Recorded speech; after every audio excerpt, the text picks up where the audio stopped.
Bienvenue à l'heure des livres, Laurent Twillt-Artour. Alors, merci Anne. Vous êtes cinéaste, vous êtes écrivain, et vous publiez votre premier livre qui s'appelle Achever Sartre, dans la collection Figures chez Grasset. Un livre qui est très intéressant, qui aurait pu aussi s'appeler Le philosophe et le révolutionnaire, et qui revient sur la relation qu'a eu l'auteur, le philosophe Sartre, que tout le monde connaît, avec Béni Lévy durant les 10 dernières années de sa vie.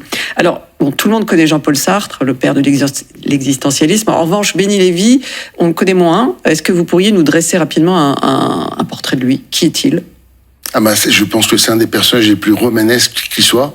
D'abord parce que il a tout des héros. Vous savez, il avait une double identité. Quand Sartre l'a rencontré le 15 avril 70, il s'appelle pas Béni Lévy. Enfin, c'est son nom de naissance. Mais personne ne sait qu'il s'appelle Béni Lévy. Il a un nom de guerre. C'est lui-même qui dit ça comme ça. Il s'appelle Pierre Victor.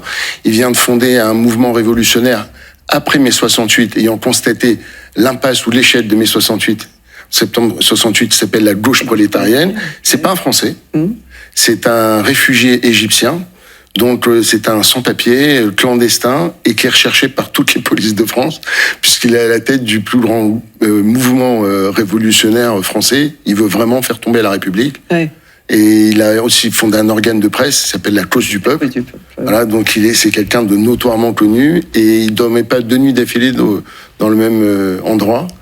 Donc voilà qui il rencontre ce jour-là à la Coupole. Alors oui, alors comment ces deux-là en viennent à se rencontrer, et qu'a de particulier cette rencontre? C'est plus qu'une rencontre amicale, c'est une rencontre intellectuelle, vraiment. Oui, je dirais intellectuelle certes, hein, mais militante. Ouais. Comme son journal La Cause du Peuple et son organisation, alors la première d'abord, elle a été officiellement dissoute par Pompidou, par le ministère de l'Intérieur.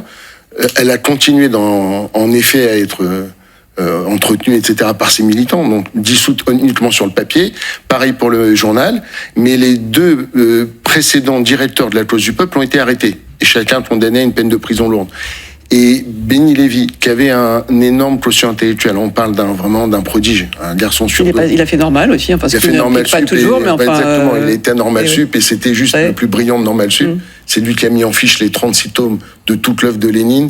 Enfin bon, il était tout le monde. D'ailleurs, c'est sa fulgurance intellectuelle qui a immédiatement séduit Sartre. Ils avaient 40 ans d'écart. Et donc, Béni, il a pensé à Sartre parce qu'il s'est dit, il me faut un nouveau directeur pour le journal, mais un directeur que on n'osera pas arrêter.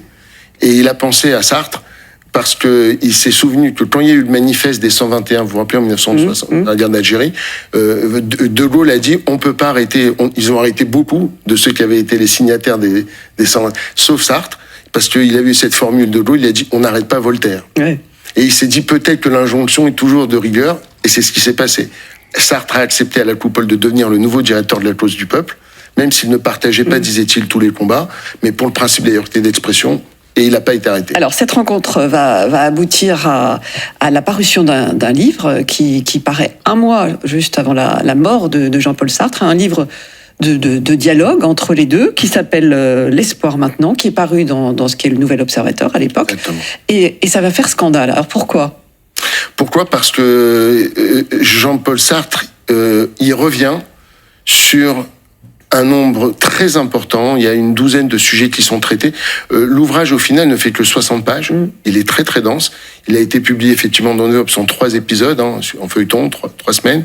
Et il revient sur énormément de ces positions prises dans le passé, et qui étaient des positions qui étaient très assumées, très tranchées, que ce soit sur la violence, sur la révolution, etc., sur la fin de l'histoire, donc des sujets sérieux et graves.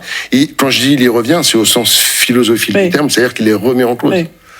Il était l'inventeur vous vous rappelez, dans les mots, il disait penser contre soi-même. C'est lui qui a eu cette... et donc, il a dit des choses sur la violence, sur la révolution, qu'il n'avait jamais dit avant, même l'inverse. Et c'était absolument... Et ça a scandalisé. Maintenant, moi, ce que je... Jusqu'à Simone de Beauvoir. Et puis certains parlent de détournement de vieillard. Oui, c'était le papa d'Emmanuel Todd, Olivier Todd, qui avait utilisé cette formule incisive et incendiaire, reprise allègrement par Simone de Beauvoir un an plus tard dans son livre La cérémonie des adieux.